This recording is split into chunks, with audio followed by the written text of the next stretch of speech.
All right, guys, so you really seem to have some struggles with the worksheet I gave Thursday, and that's probably my fault because I think in a normal situation, I would have given it to you and done a couple with you to give you an idea of what it is you're actually doing. Because even the guys that usually don't struggle were having issues with these because I think you missed the concept of what you're supposed to do. So I'm going to do this quick video and let you play around with that worksheet again. This is not a worksheet per se, like where you're supposed to know a formula or you're supposed to know how to do these. Think of this more as a math game or puzzle. You're just trying to figure out what the pattern is for these, and not just the pattern. That's the easy part. The tough part is coming up with a formula to find any specific term. So here's what I mean. This is not one on your paper. This is one I made up. I think none of you guys probably struggled with coming up with the next 3 or 4 terms, whatever I asked you to do. I think you can see that in this case, you're adding 5 each time. So this would be 27. Come on, Mrs. A, do your math. 32 and then 37, right? Now, just because you're adding 5 does not mean that the rule for the nth term is n plus 5. The n refers to the number position in the sequence. So for this sequence, n is 1 for this term.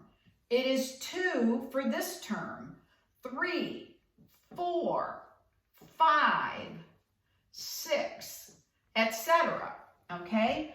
So this is not the right rule for the sequence, because when n is 1, 1 plus 5, that would give me 6. My first term is 2. So it can't be that my rule is n plus 5. That works for the second term, but it doesn't work here. For the third term, when n is 3, when the number of the term is 3, 3 plus 5 would be 8. I'm supposed to have 12. So that's not the rule. So you're trying to make a formula so that you can find any term just given the number of the term. Like in this one, if I asked you what's the 40th term, you'd have to keep adding on 5 all those times if all you knew is that you're adding on 5. We're trying to tie the value of the term into the number of its position in the sequence. So if I know what term I'm looking for, I just have to plug it in the formula. Now, this was kind of a lesson, this particular one, because it's arithmetic, because you're adding 5 on any time. This is what I taught you how to do for any arithmetic sequence. You have that rule now. You take a sub 1 plus n minus 1 times d. So you could use that to find this nth term rule if you wanted to. But there's another way to look at these arithmetic ones. I mean, what is it? Think about what it means. If I have a function where when n is 1, the outcome is 2. When n is 2, the output is 7. When n is 3, the output is 12. When n is 4, the output is 17, etc. If I graph that, it would be a line. Why would it be a line? Because every time 1 goes up, the y is going up by 5. That's a constant rate of change. That's a linear function, which tells me my nth term should be something in this form if it's linear, mx plus b. Now, we're not using x, though. We're using n here instead. So what is the m? Is it m slope or constant rate of change? So we had mx plus b. That's linear, right?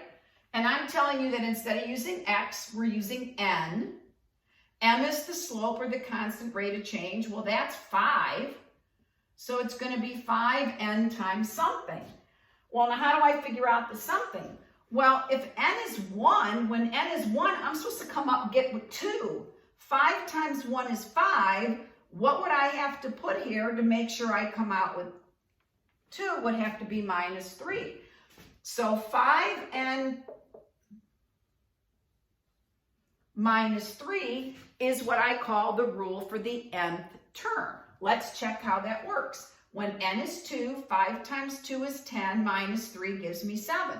when n is 3. 5 times 3 is 15, minus 3 is 12. This is what you're trying to do, to find a rule that if you plug in the number of the term, gives you the actual number in the sequence in that term. How is this helpful? Well, because now, if I want to know the 40th term, I just have to say, oh, well, the 40th term is going to be 5 times 40. That's 200 minus 3 is 197. And I got it. Now, I don't have to sit there and add on 5 another 30 times or whatever. So we're trying to make a formula for finding any term in the sequence without having to generate all the ones in front of it. All right, now this is one of the ones on the homework paper. This 1, 2, 4, 8. Now, hopefully you guys found the pattern. And the next one would be 16. The next one would be 32. The next one would be 64. Now again, some of the kids that did turn the paper in, and this is when I saw, oh, they're not getting the idea here. A lot of people said, okay, the rule for the nth term is 2n. And they said 2n because you're multiplying by 2. But remember, the n is the number of the term. Okay? Now, in this case, if n is 1, 2 times 1 isn't 1.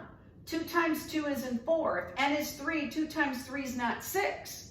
Okay? That's not the rule for the nth term. So this is where I can't give you guys, oh, this is how you do it.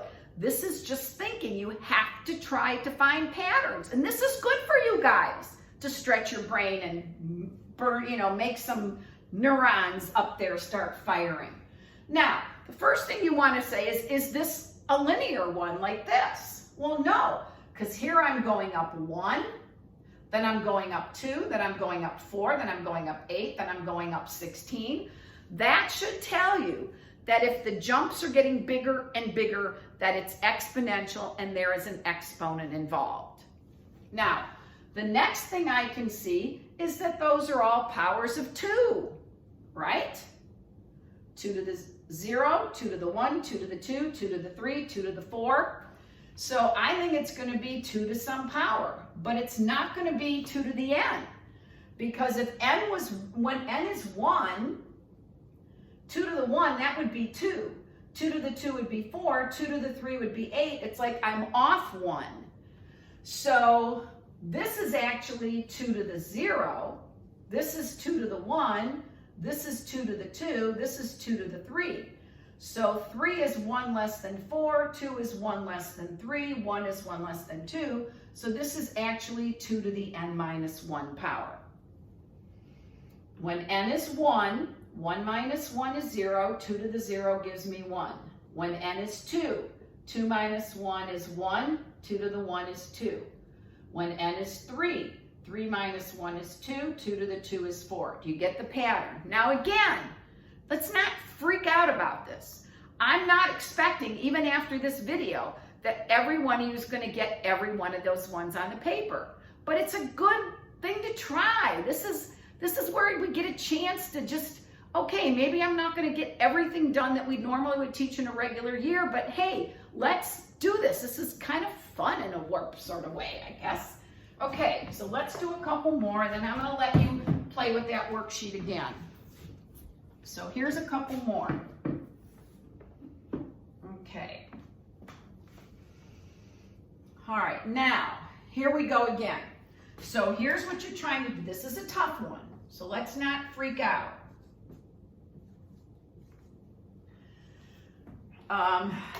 Let's see if you can even figure out the next terms. I usually try to do it and just get a sense of what's going on. I first say, is it arithmetic? Am I adding the same thing? Here I'm adding a 6. Here I'm adding a what? 18. Here I'm adding a, help me out here guys, 54. Am I right? Okay. So I don't know if you can see any pattern there. But what's happening is the increase is getting 3 times as big. That 3 should be a clue. And since it's not a constant rate of change, I know it's not linear. So that means it's not going to have an n to the first power. N is going to be to a power. N is going to be a power. There's going to be a power involved in this, okay? So the fact that the increases are tripling means I'm going to have a 3 in there somewhere. So I would start looking at powers of 3. So let's just write them down. 3 to the first is 3. 3 to the second is 9. 3 to the third is 27. 3 to the fourth is 81. Okay, now what are you noticing? 3 to the first is 3, and that's 1 more than that. 3 to the second is 9, and that's 10 is 1 more than that. 3 to the third is 27, that's 1 more. So that means 3 to the fourth, this term should be whatever 3 to the fifth is. That's what, 243 plus 1 should be 244, okay? And then this one, that's 3 to the fifth, is going to be whatever 3 to the sixth plus 1 is. So this, how do I write an nth term then? It's 3 to the power of the term, 3 to the n, so this was 3 to the 1, 3 to the 2, 3 to the 3, 3 to the 4, but remember, it's 1 more than that, so the nth term formula is 3 to the n plus 1. So if I wanted to know what the 20th term was, I could just take 3 to the 20th power, it's going to be a really big number, and add 1. Okay? That's what we're trying to do here. Now, there's a few that are fractions, and I just want to point this one out, that sometimes when it's fractions, the best thing to do is think of the numerators as their own sequence and the denominator as their own sequence. So, do you agree that every term from now on is going to have a 1 in it? So when I go to write the rule for the nth term, the numerator is staying 1. So this is going to be 1 over something, and this is going to be 1 over something. Does that make sense? So any nth term, the numerator is going to be 1. Now, let's look at the denominator. What's the pattern there? Well, you can see that it's going up by 3, which makes it arithmetic. And if there's a constant increase of 3, that means it's going to be 3x plus b, mx plus b, but we're not using x, we're using n because we want to relate this to the number of the term, right? Okay, so it's 3n plus, okay, what do you have to do? You have to figure out what's the b to give me this first term. So when n is 1, I'm coming out with 4. So if n is 1, 3 times 1 is 3. What do I have to add here to get 4? A 1. So the denominator is 3n plus 1. When n is 2, 3 times 2 is 6 plus 1 is 7. When n is 3, 3 times 3 is 9 plus 1 is 10. So this is the rule for the nth term. So if I want to know what the 30th term is in the sequence, it's going to be the 30th term would be 1 over 3 times 30 is 90 plus 1 is 91. It's that easy. Okay, that would be, so we're trying to get a rule in terms of the number n so that if I ask you what any specific number term in the sequence is, you can find it. Because you're going to see an SAT question. What's the 40th term in this sequence? Well, are you going to want to sit there and try to, generate up the terms up to 40? That's a big waste of time. If you can get a pattern and get a formula, then you just have to plug that number into the formula. Okay? So now I'm going to want you today to go back to that worksheet from Thursday that I told you to just put aside and just play with it. See if you can generate. If the jumps are not consistent, if they're getting bigger and bigger each time, then you know that it's probably going to be something with an exponent. Maybe you're just multiplying each term by something, but play around with it, okay? And we'll see how you do, and we can answer more questions on Wednesday's Zoom. But I don't want to get too involved with this because not every sequence is arithmetic. There's some that are called geometric. That's when the power's involved, okay? And then there's some that are neither. They're just some bizarre formula that you just got to try to see a pattern and generate. And if you can't get them, don't get upset, okay? This is more of a challenge, puzzle, game kind of thing. So just do the best you can. Okay, see ya.